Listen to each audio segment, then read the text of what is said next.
Hello, I'm Sree Sreenivisan, and this is Chamber Music America's First Tuesdays. I'm a social media coach and consultant and founder of DigiMentors, a digital media and social consulting company. Today we're going to be talking all about LinkedIn and why it can be so important for your career. We live in a time of so many social networks. There's Facebook and Twitter and Instagram and Snapchat, but the one platform we don't talk enough about is LinkedIn. I believe it is the most underappreciated of all the platforms.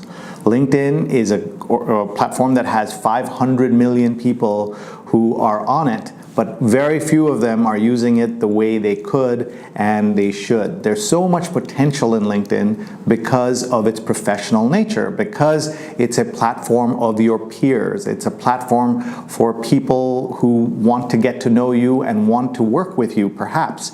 And so you want to be using LinkedIn, and we will give you lots of ideas on how to use it kind of every day to help your career.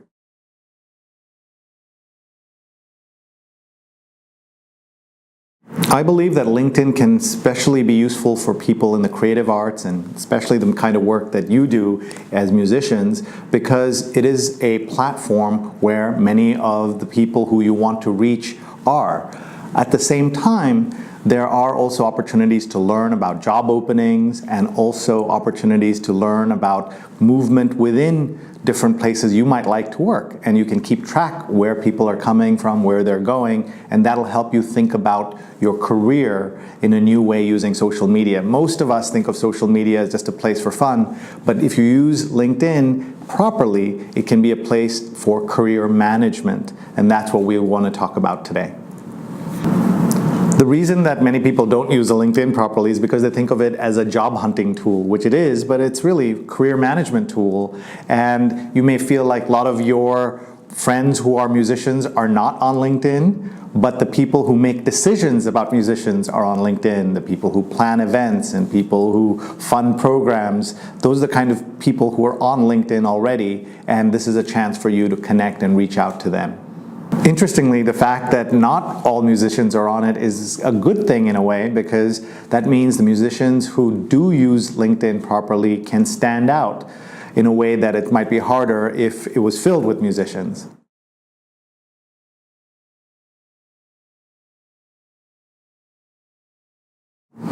LinkedIn can look pretty complicated, but there are three elements that are really important: the photograph, the headline and summary, and the resume section.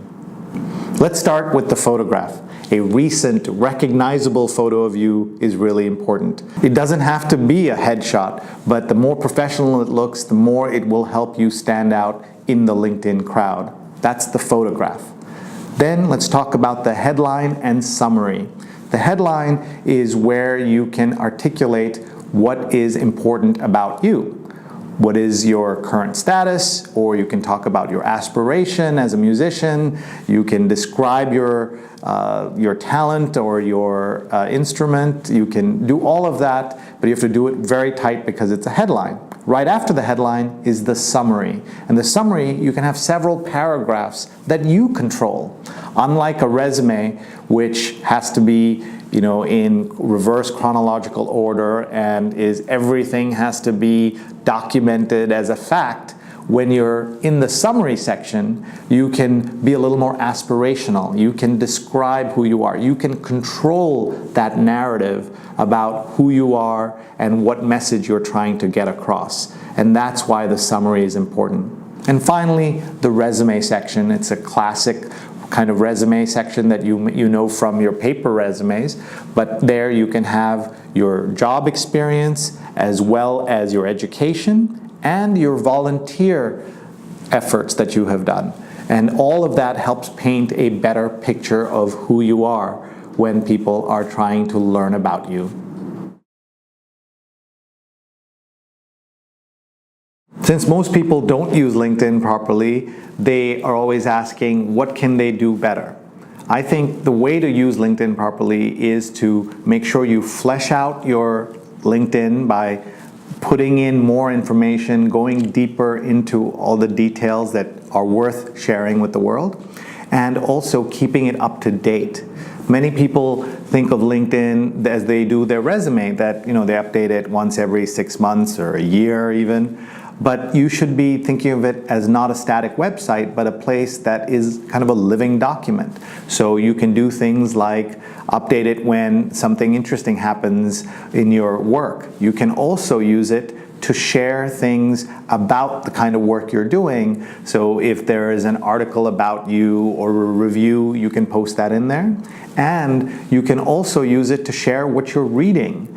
So if there's an interesting article that you've read about your industry, about your work that you're doing or that you're interested in even, you can go in there and use it. So you think about Facebook as a place where people share things they want their friends to know, and people are using Instagram to kind of show off their life. Then think of LinkedIn as a place to show off your expertise, as a place where people can learn more about you and the way you're thinking and what you're interested in professionally. That's what LinkedIn is really good for. Another thing that I want everybody to think about are the parts of LinkedIn that are called the endorsements and recommendations. One is really useful and one is pretty useless.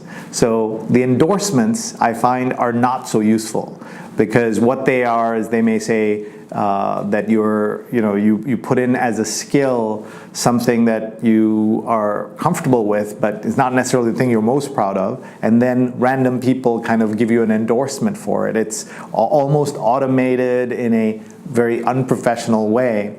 But recommendations, on the other hand, are really important.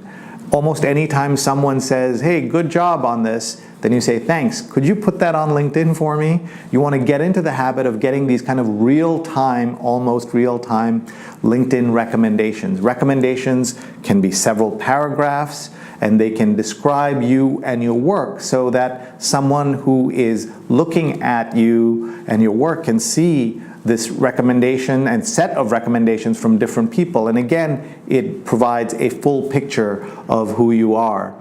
You want to do this soon, because if you approach people 2 years later, they won't remember and you won't remember exactly why they loved you so much. When you're working on LinkedIn, I have my own LinkedIn strategy, and you should have yours. So my strategy is I connect with 3 kinds of people. People I already know, people I should know, and people I'd like to know.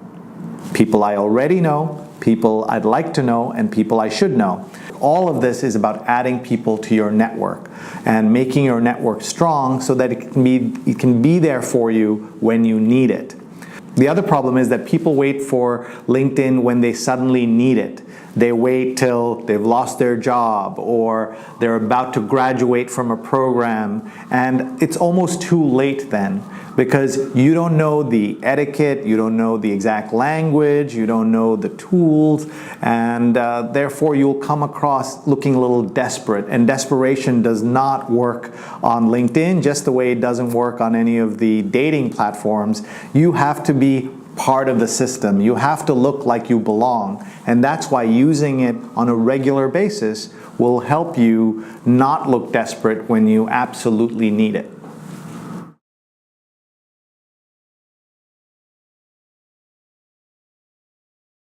LinkedIn offers 2 versions. One is a free version that anybody can sign up for, and the second is an upgraded premium version.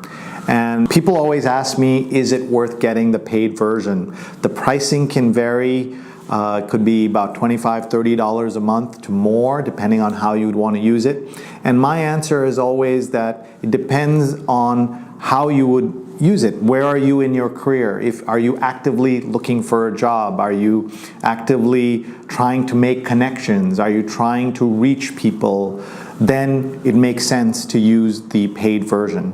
Otherwise, you can use the unpaid version and then upgrade and downgrade. You can do it month to month. So when it makes sense, you can use it in that fashion.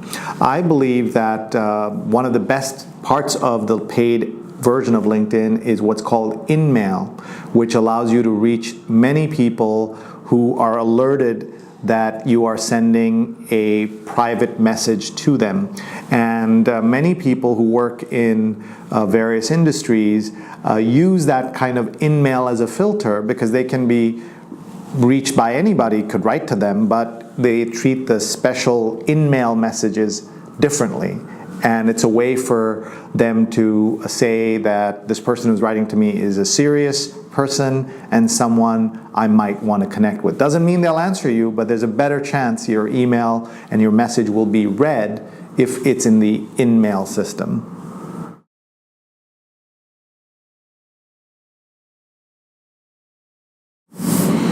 I think there are features and parts of LinkedIn that you will get to know if you are active on it.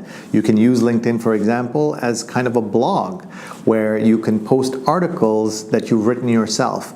You know, your thoughts on specific aspects of your work, the trends in the industry. You can actually write your own articles and it shows up as a kind of blog that people can read. Or you can just post links to articles that other people have written, and that's also really helpful and useful.